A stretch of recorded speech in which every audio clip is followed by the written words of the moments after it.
جی ناظرین السلام علیکم۔ چار بہت اہم خبریں ان پر آپ سے بات کرنا بہت ضروری ہے۔ پہلی بات تو یہ ہے کہ ایک بہت امپورٹنٹ بحث چل رہی ہے کہ پی ٹی آئی کے ممبران اب عام انتخابات میں آزاد امیدوار کی حیثیت سے داخل ہو رہے ہیں۔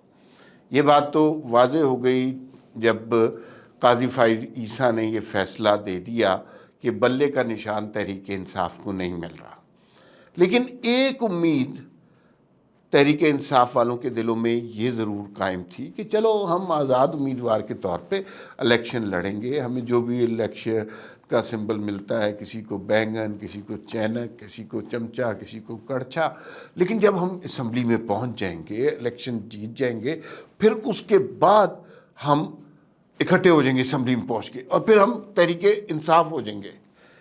اس پہ بحث ہو رہی ہے، اور اس پہ بحث پہ دو نقطہ نظر ہیں۔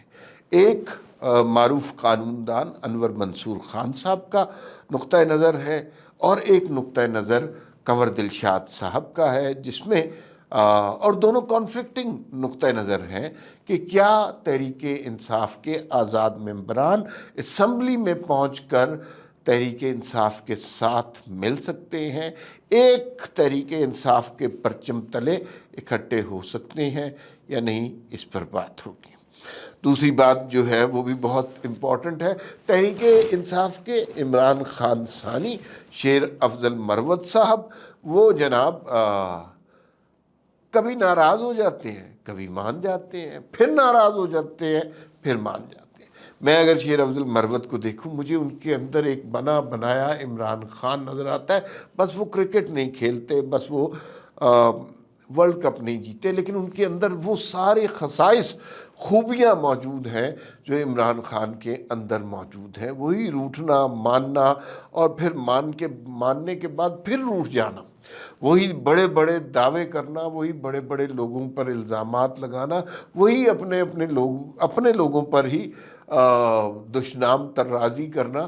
وہ دیکھیے اچھا خاصا پارٹی کے اندر انہوں نے بھٹا ڈال دیا ہے، اور رؤوف حسن کے اوپر، عارف علوی کے اوپر جو نظر آیا اس کی جسے پھٹیاں اکھاڑ کے پھینک دی ہیں۔ تو یہ عارف علوی اور رؤوف حسن کے بعد کراچی کی کیمپین سے منکر ہو گئے وہ، لیکن ان کا تازہ ترین یو ٹرن کس موضوع پر ہے، اس حوالے سے بھی بات کریں گے۔ اور قاضی فائز عیسیٰ کا فیصلہ ابھی تک سوشل میڈیا پر وہی چل رہا ہے۔ قاضی فائز عیسیٰ کا فیصلہ ظاہر ہے صحافیوں کو، اور کچھ صحافیوں کو جو جمہوریت پسند کہلانے کے شوقین ہیں، بہت زیادہ ریٹنگ دے رہا ہے، اور وہ بڑے مشہور ہو رہے ہیں، ٹرینڈز میں ان کا نام ہو رہا ہے۔ آج کل ان ہے، آپ کو پتہ ہے ان ہونا بعض لوگوں کے لیے بڑا امپورٹنٹ ہوتا ہے کہ آپ ان ہیں یا نہیں ہیں، فیشن میں ہیں یا نہیں ہیں، ٹرینڈ ہو رہے ہیں کہ نہیں ہو رہے ہیں۔ لیکن سوال یہ پیدا ہوتا ہے کہ آپ تاریخ میں ان ہونا زیادہ امپورٹنٹ ہے یا درست ہونا زیادہ امپورٹنٹ ہے؟ قاضی صاحب کا فیصلہ کیا ان ہونے سے، ٹرینڈ ہونے سے متاثر تھا یا درست ہونے سے متاثر تھا؟ یہ تھوڑا سا نازک سا فرق ہے، اس پر ہم بات کریں گے۔ شہباز شریف صاحب نے، آخری خبر جس پر ہم بات کریں گے، شہباز شریف صاحب نے کل ایک پریس کانفرنس نما انٹرویو ٹائپ کی چیز کی، بڑی دلچسپ باتیں کی۔ اس میں انہوں نے کہا جی کہ، اور اسی پہ ہم پہلے بات کریں گے، کہ ہمیں سادہ اکثریت ملنی چاہیے جناب، وہ سادہ اکثریت ملنی چاہیے ہمیں، اس طرح وہ بات کرتے ہیں۔ اچھا، مجھے تھوڑا تھوڑا 2018 کا زمانہ یاد آ گیا۔ 2018 کے زمانے میں شہباز، عمران خان کہتے تھے ہمیں 2/3 اکثریت ملنی چاہیے، ہمیں ان چوروں ڈاکوؤں کے سہارے کی ضرورت ہی نہیں ہے۔ شہباز شریف کو حالانکہ 2/3 سادہ سے زیادہ اکثریت ملنے کی توقع ہونی چاہیے، کیونکہ رانا ثناء اللہ کہہ چکے ہیں 120 سیٹیں تو انہیں پنجاب سے ملیں گی، اور اگر پی ٹی آئی کا صفایا ہو چکا ہے، جو کہ ہو چکا ہے، بلے کا نشان ان کے پاس نہیں ہے، تو 2 سادہ اکثریت تو یہ بڑے آرام سے لے لیں گے۔ تو پھر کیا مسئلہ ہے؟ مجھے یوں لگتا ہے جب بھی الیکشن ہوتے ہیں اور ایک پارٹی لاڈلا پارٹی ہوتی ہے، 2018 میں عمران خان تھے، اب شہباز شریف ہے، یہ مان لینا چاہیے نا، آپ کتنا کو بچے لیکن مان لینا چاہیے۔ اچھا، وہ جو لاڈلا پارٹی ہے وہ کسی کوارٹر کو فرمائشیں نوٹ کرا رہی ہوتی ہے، اور وہ فرمائشیں ظاہر ہے اسٹیبلشمنٹ کو نوٹ کرا رہی ہوتی ہے، تو اسی طرح پہلے عمران خان نے فرمائشیں نوٹ کرائیں، اسی طرح شہباز شریف اب اپنی فرمائشیں نوٹ کرا رہی ہیں۔ اسی طرح کی صورتحال ہے جس طرح بچے کھلونے کی دکان میں گھس جاتے ہیں نا، تو اپنے ماں باپ سے یا دادا دادی کے ساتھ چلے جاتے ہیں، تو پھر اس کے بعد وہ جو ہے نا شوخے ہو جاتے ہیں، تو وہ اس وقت یہ نہیں دیکھتے کہ دادا دادی کے پاس پیسے ہیں، ماں باپ کے حالات کیسے ہیں، انہیں پیٹ کاٹ کر آپ کو پالنا پوسنا پڑ رہا ہے، لیکن وہ فرمائشیں کرتے ہیں یہ بھی لے دیں یہ بھی لے دیں۔ دیکھیے نا، یہی ہوا تھا عمران خان صاحب کے ساتھ۔ عمران خان نے نہ اپنی اوقات دیکھی، نہ جنرل باجوہ کے حالات دیکھے، اس وقت اعلان کر دیا کہ بھئی مجھے 2/3 دے دیں۔ اب شہباز شریف صاحب بھی کہہ رہے ہیں کہ مجھے جو ہے نا اکثریت چاہیے، سادہ اکثریت۔ سروے کرائیں تو کچھ اور صورتحال آتی ہے، عمران خان کا توتی بول رہا ہے، کیمپین ابھی تک شہباز شریف صاحب نے خود ایک جلسہ نہیں کیا۔ تو اس صورتحال میں فرمائشیں یہ بھی لے دیں وہ بھی لے دیں مناسب نہیں لگتی، لیکن لاڈلے بنے ہوئے ہیں، اگلی دفعہ نہیں ہوں گے تو دیکھتے ہیں کہ کیا ہوتا ہے۔ بہرحال یہ مجھے لگتا ہے کہ فرمائشیں نوٹ کروانے کے مترادف قسم کی باتیں ہوتی ہیں۔ شیر افضل مروت، عمران خان ثانی، وہی بونگیاں، اسی طرح کے دعوے، اسی طرح کا لہجہ اور بے سر و پا گفتگو۔ کبھی عارف الوی پہ الزام لگا دیا، کبھی رؤوف حسن پہ الزام لگا دیا، کبھی اور کہا جی عمران خان سے تعلق ہی نہیں، ان لوگوں کو پتہ ہی نہیں ہے کہ کیا ہو رہا ہے، عمران خان نے مجھے خود کہہ دیا، باقی سب کو۔ اور وہی والی صفتیں ہیں کہ چور ڈاکو باقی سارے برے ہیں، میں صحیح ہوں۔ یہی عمران خان کی ساری پالیٹکس ہی وہی تھی کہ باقی سارے چور ڈاکو، میں درست ہوں۔ تو یہ ساری باتیں تھیں، اور یہی باتیں الٹیمیٹلی عمران خان کو لے کے ڈوب گئی۔ اور اب شیر افضل مروت پتہ نہیں وہ اس مقام پر ہے کہ نہیں، لیکن پارٹی کو ضرور لے کے ڈوب جائیں گی۔ اور اس قدر زیادہ کھچڑی مچ گئی ہے، کوئی نہیں جانتا بیرسٹر گوہر سچ بول رہے ہیں، رؤوف حسن سچ بول رہے ہیں، یا شیر افضل مروت سچ بول رہے ہیں، لیکن ایک طبقہ ہے جو شیر افضل کو پسند بہت کر رہا ہے۔ بیرسٹر گوہر کی یا رؤوف حسن کی فالوئنگ نہیں ہے، لیکن فالوئنگ شیر افضل مروت کی۔ کراچی کیمپین گئے، کیمپین میں ناراض ہو گئے، میں نہیں چلا رہا کیمپین، پھر راضی ہو گئے، پھر ناراض ہو گئے، اور پھر راضی ہو گئے۔ تو یہ جو یو ٹرن والی خوبیاں ہیں، یہ بھی ان کو عمران خان کے قریب کرتی ہیں۔ اور لاہور گئے تو کہتے ہیں کہ جن لوگوں نے مجھے بلایا وہ فرار ہو گئے، وہاں سے گرفتار ہو گئے۔ پھر کراچی گئے، پھر دھوکہ ہوا ان کے ساتھ، ان کو رکھا ہی میرے خیال میں گرفتار ہونے کے لیے ہے کہ جناب وہ جو ہے کراچی گئے، وہاں پہ بھی یہی نعرہ لگانے لگے کہ جو میرے ساتھ تھے لوگ جنہوں نے بلایا تھا وہ پھر فرار ہو گئے۔ تو یہ الزام پہ اپنی بات کرتے ہیں، اور الزام پی ٹی آئی میں بڑا سکسیسفل ہے، اپنے اوپر لگا دو، وہ ان کو بڑا سوٹ کرتا ہے۔ تو یہ ابھی تھوڑے دنوں تک آپس میں ہی لڑ کے لہو لہان ہو جائیں گے۔ اچھا، وہ جو بحث تھی وہ بحث بہت امپورٹنٹ ہے، جس کے بارے میں کیا کہ عام انتخابات کے بعد آزاد تو لڑ رہے ہیں، اس کے بعد کیا یہ پی ٹی آئی والے اکٹھے ہو کر قومی اسمبلی میں پی ٹی آئی میں داخل ہو سکیں گے؟ اچھا، یہ خواب ہی ہے۔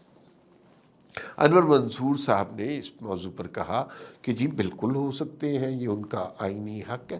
کنور دلشاد صاحب سیکرٹری الیکشن کمیشن بھی رہے، بڑے پرانے الیکشن کمیشن سے تعلق ہے، آج کل پنجاب گورنمنٹ میں بھی ہے، اور وہ حالات کی نبض پہ جیسا ہاتھ رکھتے ہیں ان سے بہتر کوئی نہیں جانتا۔ وہ کہہ رہے تھے کہ بھئی جب آپ کو بلہ نشان نہیں ملا تو اس کا مطلب ہے کہ آپ کو ایک پارٹی تسلیم ہی نہیں کیا گیا. تو بعد میں ابھی نہیں تسلیم کیا گیا کیونکہ آپ کے انتخابات غلط تھے، تو پھر آپ کو بعد میں بھی تسلیم نہیں کیا جائے گا. لہٰذا آپ پارٹی نہیں ہیں تو ختم فنیتو. اور ویسے بھی جب آزاد ارکان ہوتے ہیں نا، یہ ابھی الیکشن میں لوگوں کو کنٹرول کرنا مشکل ہوتا ہے کیونکہ یہ 25 کروڑ لوگ ہیں. لیکن جب آزاد 100 200 20 25 30 لوگ ہوتے ہیں، یہ تو بڑے کنٹرولبل لوگ ہوتے ہیں. ہم نے ہمیشہ دیکھا ہے کسی کو پیسے دیے، کسی کو ڈرا دھمکا دیا، یہ تو کنٹرولبل لوگ ہوتے ہیں. تو اس وقت کون تحریک انصاف کے ساتھ ہوگا؟ کوئی نہیں ہوگا. یہ آپ بھول جائیں، یاد رکھیں، یہ آپ بھول جائیں. تو ایسا کوئی نہیں ہو سکتا. دوسرا جو ہے، ابھی آزاد ارکان نہیں ملیں گے پی ٹی آئی کے ساتھ، ایک بھی نہیں ملے گا. تو پی ٹی آئی لٹرلی ختم ہو گئی ہے، لوگوں کو اس بات کا احساس نہیں ہو رہا. آخری موضوع جس پر ہم نے بات کرنی تھی وہ یہ تھا کہ قاضی فائز عیسیٰ کا فیصلہ کے بعد ایک کوہرام مچا، ماتم مچا ہوا ہے اور لوگ مشہور ہو گئے ہیں. جو اس فیصلے کے خلاف بات کر رہا ہے بڑا مشہور ہو رہا ہے. اچھا، ضروری نہیں ہے کہ اگر آپ مشہور ہو رہے ہیں تو وہ درست ہیں. آپ بعض اوقات آپ کو مختلف فیصلے کرنے پڑتے ہیں جو ان پاپولر ڈیسیژن ہوتے ہیں، اور پھر اس کے لیے آپ کو میرے خیال میں ان پاپولر ڈیسیژن کی اس وقت تو سزا کاٹنی پڑتی ہے، لیکن تاریخ انہیں درست ثابت کرتی ہے. 2 مثالیں میں آپ کو دیتا ہوں، بڑی مزے کی مثالیں ہیں ان پاپولر ڈیسیژن کی. محترمہ بے نظیر بھٹو کا پہلا دور حکومت تھا. کوئی انٹرنیشنل کانفرنس تھی خاندانی منصوبہ بندی کے حوالے سے. اچھا، پاکستان ضیاء الحق کے دور سے ابھی نکلا تھا اور انہوں نے جس طرح کا اسلام زبردستی کا ہم پہ مسلط کیا ہوا تھا، اور جماعت اسلامی جیسی سوچ تھی ہماری. اس کے بعد ایک خاتون وزیر اعظم، یہ بھی بڑا مسئلہ بنا تھا. پھر ایک انٹرنیشنل کانفرنس میں جانا جو خاندانی منصوبہ بندی کی بات تھی.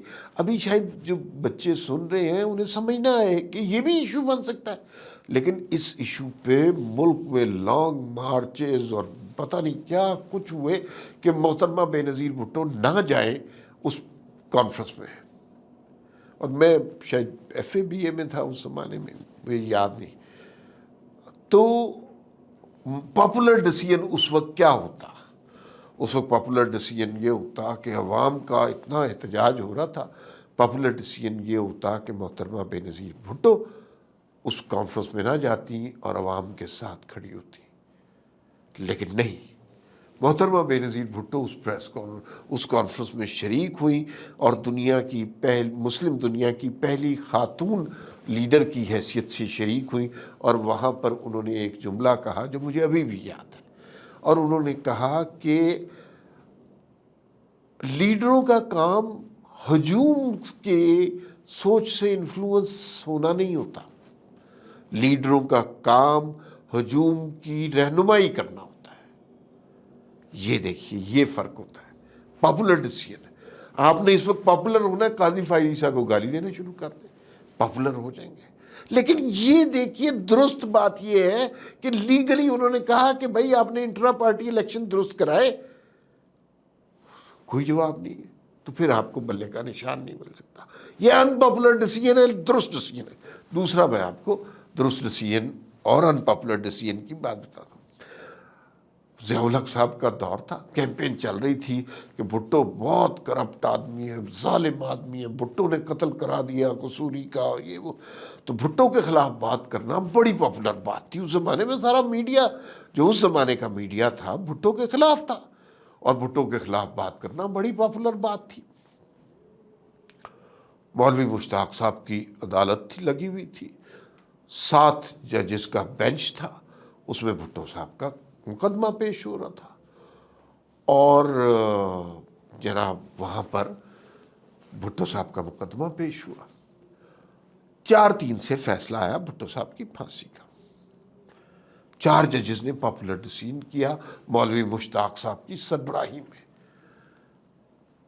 اور وہ بڑے مقبول ہوئے، بڑے پاپولر ہوئے کہ ایک کرپٹ آدمی کو، ایک زانی کو، شرابی کو، جو اس زمانے میں ضیاء الحق جیسا ڈکٹیٹر جو لائنیں دیتا تھا ججز قبول کرتے تھے، اس نے انہیں پھانسی دے دی، بڑے مشہور ہوئے۔ لیکن 3 ججز اور تھے جو مقبول نہیں ہوئے۔ دوراب پٹیل تھے، جسٹس سلیم تھے، اور جسٹس صفدر شاہ تھے، کہ بالکل مقبول نہیں ہوئے۔ ان کے نام کے ٹرینڈز، لائک، ویوز، شیئرز نہیں ہوئے، لیکن یہ تاریخ کی درست سمت پہ کھڑے رہے۔ انہوں نے جو بھی اس ڈسیزن سے اختلافی نوٹ دیا، تو قاضی فائز عیسیٰ کے فیصلے کو بھی اس طرح مت دیکھیے، اس فیصلے کے توسط سے اور اس سے اختلاف کر کے مشہور ہونے کی کوشش نہ کریں۔ خدا کے لیے اس فیصلے کو اس کے لیگل میرٹس پر دیکھنے کی کوشش کریں۔ اس حوالے سے میرا آج کالم بھی چھپا ہے، اگر موقع ملے تو ضرور پڑھیے گا۔ فی الوقت اتنا ہی، پھر ملاقات ہوگی۔ اللہ حافظ۔